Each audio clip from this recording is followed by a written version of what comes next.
Guys, how you all keeping? This is just Mike's Level here again, soon to be MJT Reviews. I hope you all had a wonderful Christmas, and I hope you all got all the gifts that you were expecting. I know that I did. I got this beautiful kit here, and it was a shock actually, because I've got quite a few others to review as well. I have got my Shackleton, and I've also got the Dreadston and the Emden, which I'm going to be reviewing shortly. So anyway, lately on YouTube, I have been getting these comments that are not very nice, aimed at me, and I'm doing things wrong and stuff like that. I do appreciate every single one of your comments. I know that you've all got your own opinions, and I know that it's what you want to say in the comments that you think's relevant to the video. But sometimes maybe if you just kept your opinions to yourself, that would be a lot better for me, because I'm not really used to getting bad feedback. I mean, fair enough, if I'm doing something wrong, then obviously I do respect your comment and I will take it in consideration. But when it's aimed like sort of bullying wise, where it's sort of becoming ugly and nasty, then I'm sorry, but you will get reported for that, and I will take you off my comments. But anyway, apart from all that, let's get on with the review. So this is the Gloster Javelyn, and it's the FAW.9 9R, and there's three variants. So I can have a camoed scheme, a silver scheme, and another camoed scheme. But obviously, I want to do it the style of the box, because it's absolutely fantastic. Obviously, I know this is from the Cold War era. It sort of like reminds me of going back to the Avro Vulcan style, especially with the Delta Wing design. Such a very, very beautiful looking aircraft. Obviously, on spite of the Avro Vulcan being grounded, obviously it's not flying no more, which is very, very sad. But obviously, understandable, I couldn't afford it. I couldn't afford to keep it flying because it was costing too much. And obviously, basically it was costing too much to fly. But at least it's a museum piece, and that's really good. I'm not really sure about the Javelin, on the other hand. Hopefully, there might be some Javelins out there that are in the museums, hopefully. But I haven't seen any. So, the flying hours have been took off the box, unfortunately, because this was part of a swap deal. It's a skill level 3. And it's got some history there. So it says the Gloster Javelin was developed in the 1950s as a 2-seat all-weather interceptor, serving with the RAF during the late 1950s and much of the 1960s. The Javelin was the last aircraft bear the Gloster name. A distinctive fighter, the Javelin was equipped with a broad delta wing and a large finned T-tail. Well, there you go, yeah, it's got T-tail. Cannons were placed in the wing, harking back to the early era of fighter development, but its missile armament was cutting edge, passing through 9 marks as in short career. The Javelin had a troubled development, with its only action coming during the Malayan campaign from 1963 to 1966. So I had a troubled development. Well, still a very nice plane though. The length of this model is 402 millimeters. The width is 332 millimeters, and it has 222 pieces. And the box art's fairly okay, so can't really complain.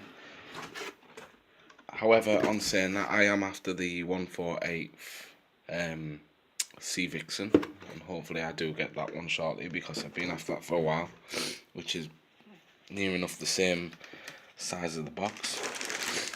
So let's put that to one side and we'll get to that in a minute.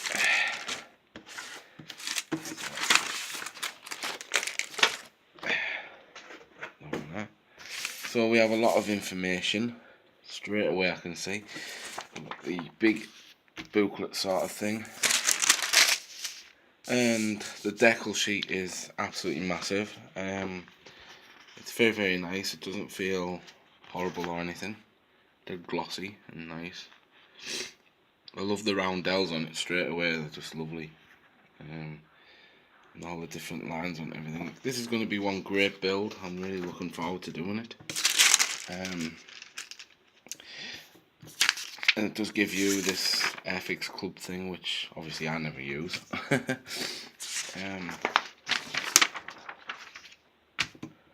Okay, so we have the Gloster Javelyn position of stencil data. So this is where you put all the stencils. Now this is really, really good and quite handy because I need to know where to put the stencils and everything, especially all the decals and stuff. So thank you, Airfix. That's very, very handy indeed. Model construction kit. So here we have the information booklet, the instructions for where to put everything. You've got your cockpit details and where to put the seats and everything. Obviously I think I'll be putting a weight inside the cockpit, you know, just to level it down, because you know, I don't want it going like that where it's going up like that, because it just so I'm just going to put weight in there. You got all the engines, which is fantastic, on the sides. Got all the engine bits and stuff, and you can actually put it on its own little stand as well, so you can have it standing on its own stand if you wanted to, but I'll probably end up hanging it up. And then you get to put the fuselage on, which is massive. So this is going to take quite a long time. So you can actually cut out these parts as well. That's pretty sweet. I like that. And you have to put the wings on and everything. I'm really, really looking forward to this. I mean, just look at all the work I have to do on this. It's going to take it out minutes. I reckon it's going to take about maybe a couple of months. About 2 or 3 months, I would have thought. Possibly more. Oh,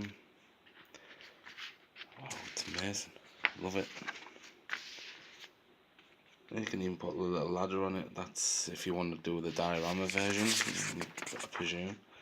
So we have the colour scheme, which is fantastic here. We've got the 64 Squadron. So that's really, really nice, that one. I love that one. And then we've got the other one, which is the silver version. I'm not really sure about that, looks too basic to me. And then we've got the last one, which is number 33 Squadron, Middleton, St George, County Durham, England, 1962. So Middleton, St George is basically where Teesside Airport is. And I've been there on my bike a couple of times. Saw them flying past. It's a very old airport, so that makes me quite happy. At least I know the jet flew there. So obviously we have the clear glass. We all know what clear glass looks like. So and we have quite a lot of parts in this. Quite a lot. So obviously we have the nose cone, goes on there, which is quite alright. So it's just a nose cone really. So first of all, I'm going to show you the wings. So let's have a little look, shall we? So here are the wings, and I'll just zoom in so you get a detail of the panel lines. So as you can see, the panel lines are not raised, and they're very, very, very nicely detailed. It's absolutely fantastic, that. You know, most of them you see these crappy raised panel lines, and it's just really hard to work with. So these are very nice. They don't feel bad at all. And then we get the top wings, which are even better than the bottom ones, which have got raised dimple spots here, as you can see there. But they're to go with the design of the wing, but it's fantastic.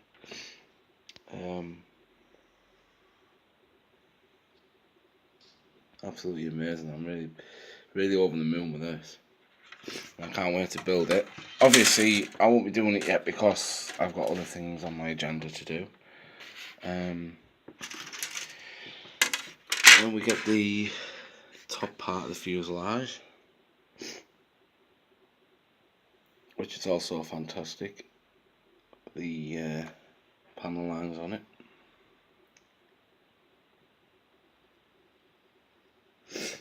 And then inside you've got interior where the cockpit is, which is brilliant. And you eat your drop tanks, I presume. So you do get a lot for your money when you get this kit. It's around about the £40 mark, maybe a bit more.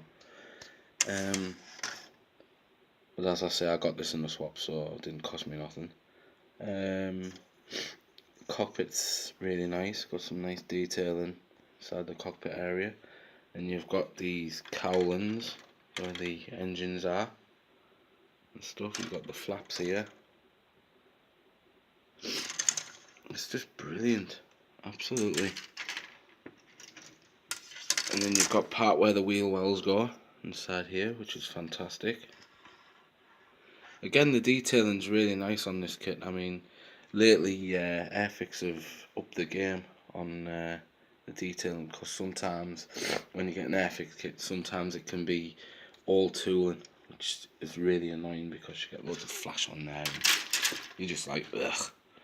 You know, you always have to scrape it away or sand it away, and I prefer these kits because they're nice and clean and it's really easy to work with them. So you get the heat-seeking missiles. Missiles are really nice. These sidewinders and everything. You get all these other little bits that go on the plane as well. And then more parts of the engine work here as well. So what do we have here? A bit of the cockpit there, which is really nice. And we've got the little ladder as it goes up to the cockpit, which is sweet. And you get these other bombs, I presume. And there's your wheels. There it goes, your seats, I think. It might not be yet, I don't know. There's another part of the cockpit there. Just focusing if it will. Not bad actually, really not bad. You know, quite a lot of nice kits out there, but I don't think it'll beat the Stalin on this one. So there's your wheels, which are nice. And you've got your fans where the engine goes. And another front wheel, I think. So yeah, there's your seats. And then you've got all the other work here, which is absolutely fantastic, guys. So basically, you know, you get what you pay for. I know that with every model that you get, but this is just fantastic. I mean, there's like all that sprues, so I reckon there's about maybe 5 or 6, 7 sprues in the box, and it all mounts up to one big huge kit, including the nose cone and everything that you get with it. So yeah, guys, that was my review of the awesome Gloster Javelyn FAW.9-9R, and hopefully I'll be back again with another review. And if you all like this review, hit me with the links in the bottom description below, and I'll get back to you with another video. And as I always say in every video, please do subscribe if you like the video, and have a good day, everybody. Thanks for watching now. Bye.